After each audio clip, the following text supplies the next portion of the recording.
کہ ہر لمحہ ہر آن بریلی والے کا، ہر لمحہ ہر آن بریلی والے۔ اعوذ باللہ من الشیطان الرجیم، بسم اللہ الرحمن الرحیم۔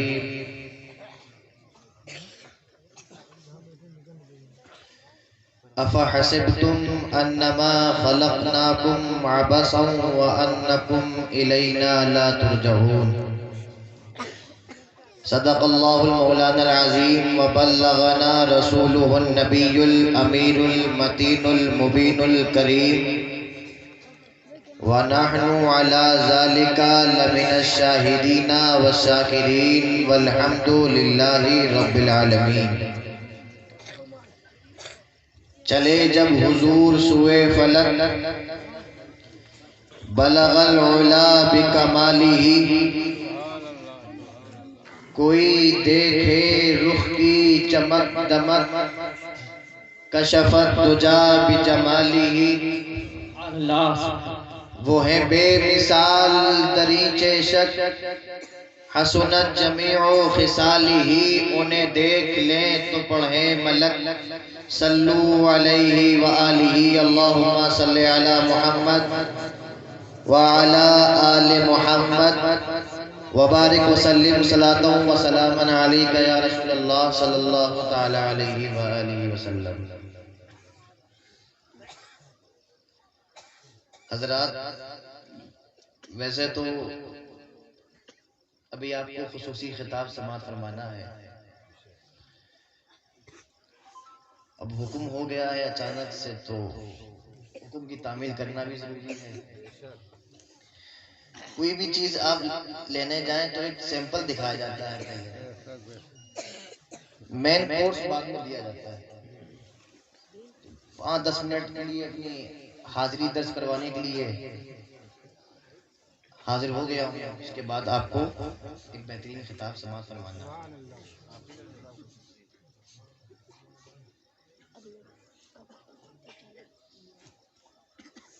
محمد مصطفیٰ صلی علی وہ مہر وحدت ہے،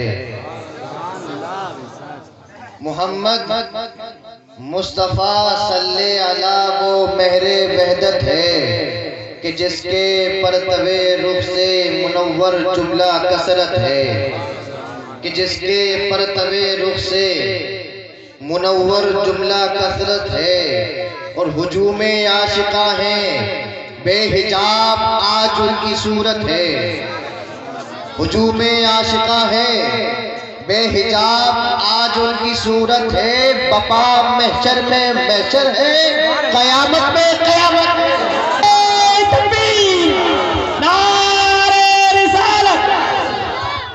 بپا محشر میں محشر ہے، قیامت میں قیامت ہے۔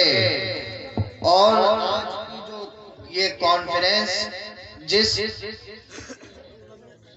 علامت دین و ایمان کی، نتیجہ علم و عرفان کا، علامت دین و ایمان کی، نتیجہ علم و عرفان کا، بس تیری غلامی ہے، فقط تیری محبت ہے، بس تیری غلامی ہے اور فقط تیری محبت ہے۔ اور علو مرتبت کھل جائے ان کا دونوں عالم پر،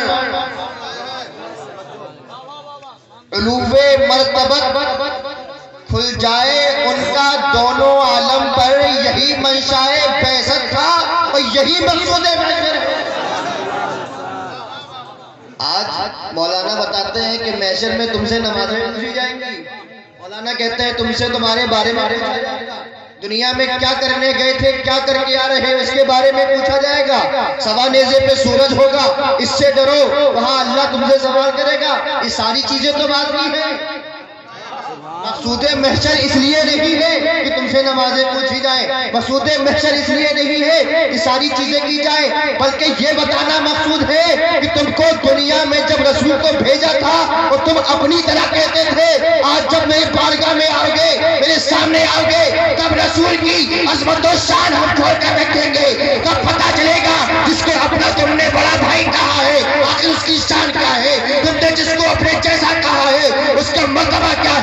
کا مقام کیا ہے، اسی کو بندہ نواز نے اپنے شعر میں فرمایا، یہی بنسائے بیست تھا، دنیا میں پیدا کرنے کا مقصد یہی تھا، اور میدان محشر کو وفا کرنے کا محشر یہی ہے۔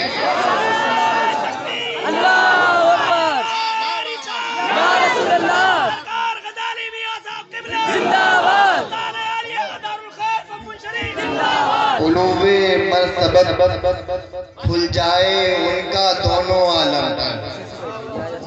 ہم اور آپ کیا رسول کی تعریف کریں گے؟ ہم ان کی کیا شان بیان کریں گے؟ ہم ان کی کیا تعریف و توصیف میں کہیں گے؟ دنیا میں رسول اللہ کو بھیجنے کا مقصد یہی تھا کہ ان کی عظمت اجاگر ہو آپ لوگوں کے سامنے۔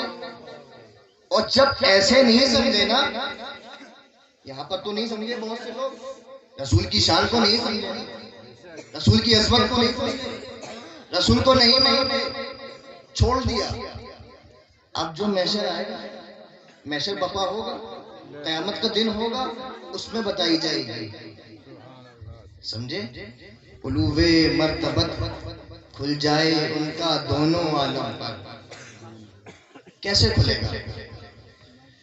کھلے گا کیسے؟ ایسے کھلے گا کہ جب ہم گناہگار امتی جب تمام انبیاء کی بارگاہوں میں جائیں گے، آدم کے پاس جائیں گے، وہاں سے کیا جواب ملے گا؟ اذهبوا الی غیری۔ آدم دنیا میں تشریف تو پہلے لائے، ان کی امت بھی تشریف پہلے لائی۔ نوح پہلے تو تشریف لائے ہو، تمہاری امت بھی پہلے آئی، لیکن تم سفارش پہلے نہیں کر سکتے۔ تمہیں بھیجا تو گیا پہلے، لیکن تم سفارش نہیں کر سکتے، اپنی امت کو جنت میں نہیں بھیج سکتے۔ جب نیچے چلتے چلے آئے، حضرت ابراہیم آپ تو اللہ کے دوست ہیں، اللہ سے ہم کلام ہوتے ہیں، آپ سفارش کر دیجئے۔ نہیں، اذهبوا الی غیری، جاؤ کسی اور کے پاس۔ آخر میں جب سب کی طرف یہ امت جا جا کے پریشان ہو جائے گی اور سب کی طرف سے ایک ہی جواب یہ ملے گا کہ اذهبوا الی غیری، اذهبوا الی غیری، جاؤ کسی اور کے پاس، تو اب یہ امت جائے گی کہاں؟ اس وقت کوئی یہ کہے کہ انا لہا، میں ہوں اس لیے، سبحان اللہ سبحان اللہ، میں اسی لیے ہی ہوں۔ سبحان اللہ سبحان اللہ۔ اب پتا چلا یہ عظمت دکھائی گئی کہ جب سب کی بارگاہوں کے دروازے بند تمہارے لیے ہو جائے تو محمد عربی کا دروازہ آؤ ابھی ہم ہیں۔ تو کسی نے کہا تھا کہ اوروں نے جب نفسی کہا، اذهب الی غیری کہا، اوروں نے جب نفسی کہا، اذهب الی غیری کہا، تو نے کہا انی لہا، یہ بھی نہیں وہ بھی نہیں۔ سبحان اللہ سبحان تو اللہ، نے کہا انی لہا، سبحان اللہ سبحان یہ بھی نہیں وہ بھی نہیں۔ اور وہ حسن اور وہ حضور کا حسن ہمارے سامنے ہوگا، جس کو حقیقت میں حضرت سیدنا صدیق اکبر نے بھی نہیں دیکھا۔ وہ سراپا حسن ہم گناہگار آنکھوں کے سامنے ہوگا، جس کو حقیقت میں ابھی تک فاروق اعظم نے بھی نہیں دیکھا، ابھی تک کسی صحابہ نے نہیں دیکھا۔ جب تمام پردے اٹھ کر وہ چہرے انور ہم گناہگاروں کے بیچ میں آئے گا۔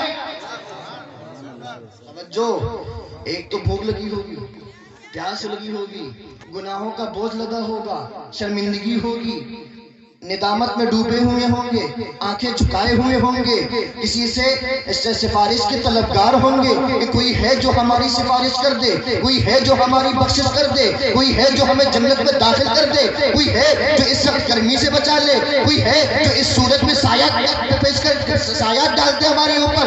جب اس کشمکش کے عالم میں یہ امت ہوگی اور اس کے بعد اس کا چہرہ دیکھے گا، اصلیت میں جیسے صدیق اکبر نے بھی نہیں دیکھا ہوگا، وہ چہرہ سامنے آئے گا اس کو حقیقت میں کسی صحابی نے نہیں دیکھا ہوگا۔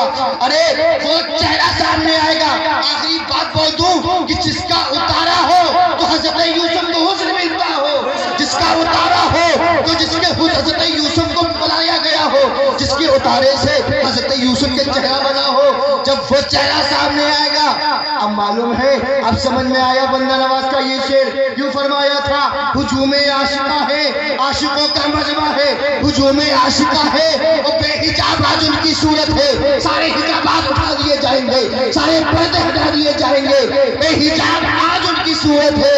ارے ایک اپنے گناہ کا بوجھ لے کر, ایک سورج کی صبح نیزے پر سورج ہوگا, اس کو لے کر ایک قیامت تو برپا ہوگی. انسان پریشان تو ہوگا, ہائی جنت میں کیسے جائیں گے. ایک قیامت تو یہ ہوگی, اور جب وہ سراپائی حزن سامنے تشریف لائیں گے تو ان عاشقوں میں ایک اور قیامت ڈوب جائے گی. ابھی جیسے آپ نے دیکھا حضرت تشریف لائے, لوگ سوچ رہے تھے میں پکڑ لوں, میں چوم لوں, میں دیکھ لوں. یہ قیامت خیز منظر کم نہیں تھا. اسی طرح سوچئے ہمیں 10 لوگوں میں جب یہ قیامت خیز منظر ہوگا, وہاں تو سینکڑوں ماننے والے ہوں گے, وہاں سینکڑوں چاہنے والے ہوں گے, اور جب وہ سراپائی حزن ہمارے سامنے تشریف لائیں گے, قیامت پاپا محشر میں محشر ہوگی. سبحان قیامت اللہ, سبحان اللہ, سبحان اللہ, سبحان اللہ, ماشاءاللہ, سبحان اللہ. اور پھر اسی کے آگے فرمایا شہ عبدالصمد کا آستانہ دار اللہ. سبحان اللہ, سبحان اللہ. شہ عبدالصمد کا آستانہ دار اللہ. اب دیکھیے کتنی بڑی بات کہہ دی. یہیں بتھا, یہیں طیبہ, یہیں گلزار جنت ہے. سبحان اللہ, سبحان اللہ, سبحان اللہ.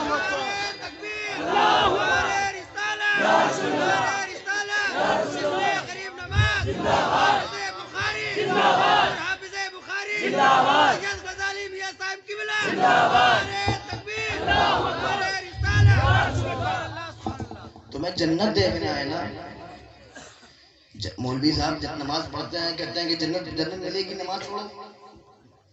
ہمیں تو بندہ نماز نے پہلی جنت دکھا دی. تو پتا چلا ہم نماز جنت کے لیے نہیں پڑھتے, اللہ کی خوشنودی کے لیے پڑھتے ہیں. سمجھے, یہیں بتھا, یہیں طیبہ, یہیں گلزار جنت ہے, سب کچھ یہیں ہے. اگر عقیدت کی آنکھ تمہارے پاس ہے تو, اگر عقیدت کی آنکھ تمہارے پاس ہے اور تمہاری عقیدت زندہ ہے تو سب کچھ یہی ہے. اور اگر تمہاری عقیدت زندہ ہے مر گئی تو وہاں جا کر بھی تمہیں کچھ نہیں ملے گا. سبحان اللہ. شہ عبدالصمد کا آستانہ تعالیٰ. صرف مزار سمجھ کے مت جایا کرو, صرف گنبد سمجھ کے مت جایا کرو کہ پھپون جا کے ایک راؤنڈ لگا کے آ جائیں گے, اس کے عقیدت سے مت جایا کرو. کبھی جنت دیکھنے کے اس میں بھی جاؤ, وہ آنکھیں گھر سے لے کر جاؤ, وہ آنکھیں اپنی عقیدت کی اٹھا کر لے کر جاؤ, پھر دیکھو اسی آستانے کے اندر تمہیں جنت بھی دکھے. کہ ایک ولی کبھی جھوٹ نہیں کہہ سکتا. ایک ولی نے کہا ہے, میں اپنی بات ہوتی تو میں کہہ سکتا کہ میں نے لفاظی بڑھا دیا, لیکن مدنہ نواز فرماتے ہیں یہیں بتھا, یہیں طیبہ, یہیں گلزار جنت. فرماتے ہیں علماء نے شہ عبدالصمد اب جھولیاں بھر لیں. علماء نے شہ عبدالصمد اب جھولیاں بھر لیں, صلائے عام ہے سب پر, کھلا بابے کا.